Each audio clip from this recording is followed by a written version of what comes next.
You know, when we think about history, it's easy to picture everyone as super proper. Knights in shining armor, pious ladies and all that. But honestly, the past was often way wilder than we give it credit for. Just look at the Tudor courts or pre-revolutionary France. Let's just say they weren't exactly shy. But then you get to the Victorians and, yeah, that stereotype of them being incredibly uptight, it's pretty much spot on. In the 1800s, people were so anxious about physical intimacy that they came up with some truly bizarre ways to avoid it. So what was in their toolkit for keeping everyone in line? A whole lot of social shaming, some wild medical theories, and even a few mechanical gadgets. Seriously, this was an era obsessed with control, and they used every trick in the book to keep people's natural instincts on lockdown. All this anxiety needed a mascot, right? And they found one in Mrs. Grundy. She was actually an invisible character in a play from 1798, a nosy neighbor whose judgment everyone was terrified of. The name just stuck. She became the embodiment of that nagging voice in your head asking, "But what will people think?" For an entire century, the fear of what Mrs. Grundy might say was enough to police the private lives of millions. And this is where things get, let's say, inventive, especially for men. The big idea was that a man's vital energy was a finite resource. If you wasted it on, well, pleasure, you wouldn't have any left to build empires. This led to some truly wild inventions, like the spermatorrhea ring. Picture this, a spiky metal ring you'd wear at night.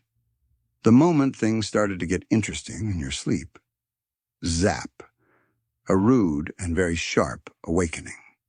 Yikes. For women, the playbook was less about hardware and more about psychological warfare. A respectable lady was supposed to be completely passionless. Sex was for having babies, and that was it. Enjoying it was seen as a sign of poor character. One famous London doctor, William Acton, actually wrote that, happily for them, most women aren't bothered by sexual feelings at all. The ultimate advice? If your husband gets a little too frisky, just fake a headache or suddenly announce you need the bathroom. Problem solved. A huge part of the public fear was driven by doctors. They declared a full-on war on self-pleasure. For most of the Victorian era, masturbation was seen as a one-way ticket to disaster. We're talking insanity, epilepsy, you name it. The famous health guru John Harvey Kellogg, yes, the cornflakes guy, invented his cereal specifically to be so bland it would kill any sexual urges. Even things like having bad posture or acne were seen as dead giveaways that you were a secret masturbator. And even if you were married, sex was put on a strict schedule. The medical thinking of the day was that too much lovemaking would literally drain a man of his life force and lead to an early grave. More than once or twice a week was considered dangerous. One guidebook actually called fatigue and headaches a wise wife's best friends for keeping her husband's urges in check. Talk about a mood killer. Want to know another way they tried to kill the mood? The dinner menu. Victorian men were stuck. They were shamed if they gave in to their urges and told they'd go crazy if they took matters into their own hands. So doctors gave them a list of foods to avoid, things like mustard, pepper, coffee, and alcohol, anything that was believed to heat the blood and make self-control that much harder. But you can only keep a lid on human nature for so long. By the 1890s, you could see the cracks forming in this perfect, pristine facade. While no one ever talked about it, there was a massive underground world of erotic books and secret hookups bubbling just beneath the surface.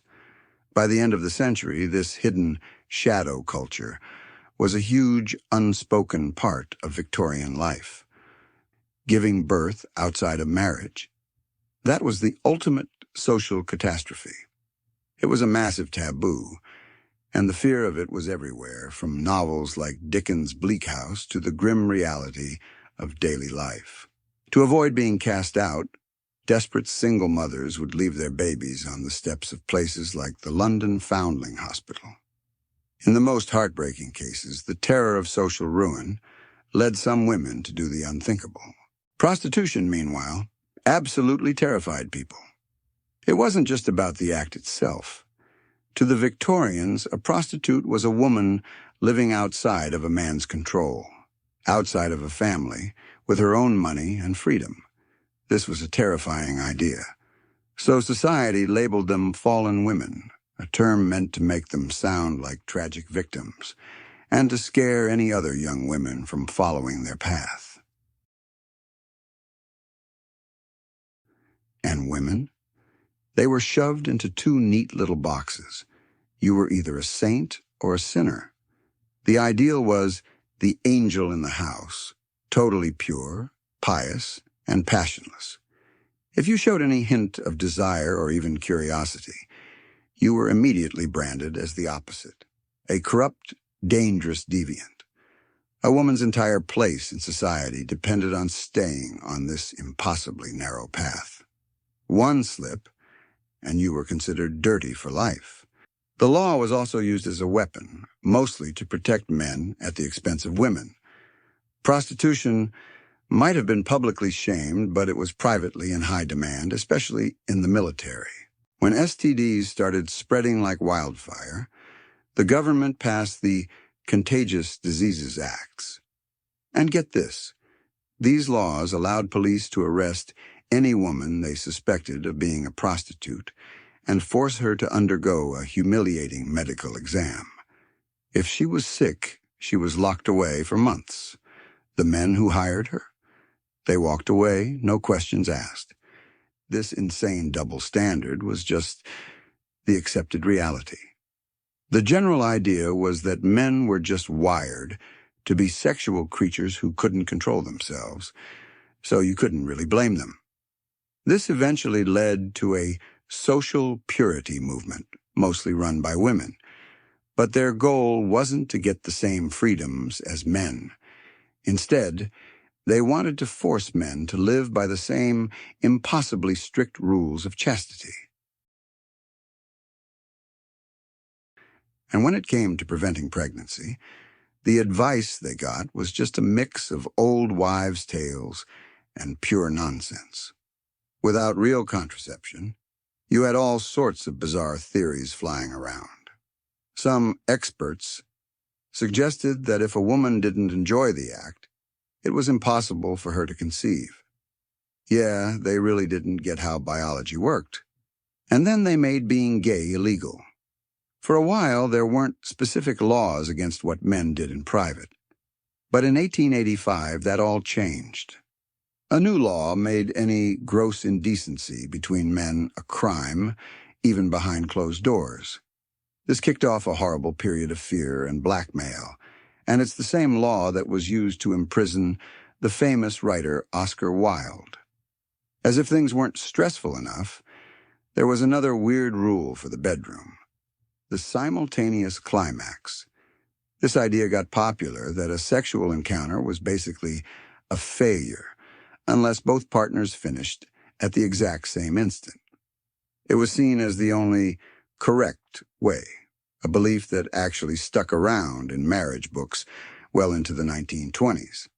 So what did parents tell their kids about all this? Well, the talk, Victorian edition, was vague.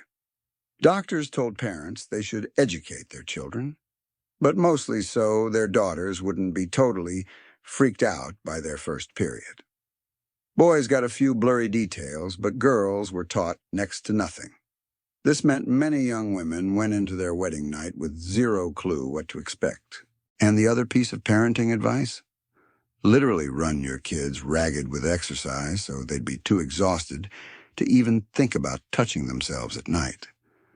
So, If you found this trip into the weird world of the Victorians fascinating, make sure you hit that subscribe button to join our crew of history addicts, and definitely drop a comment to let us know what time period we should tackle next. In the meantime, you can check out another one of our videos right here.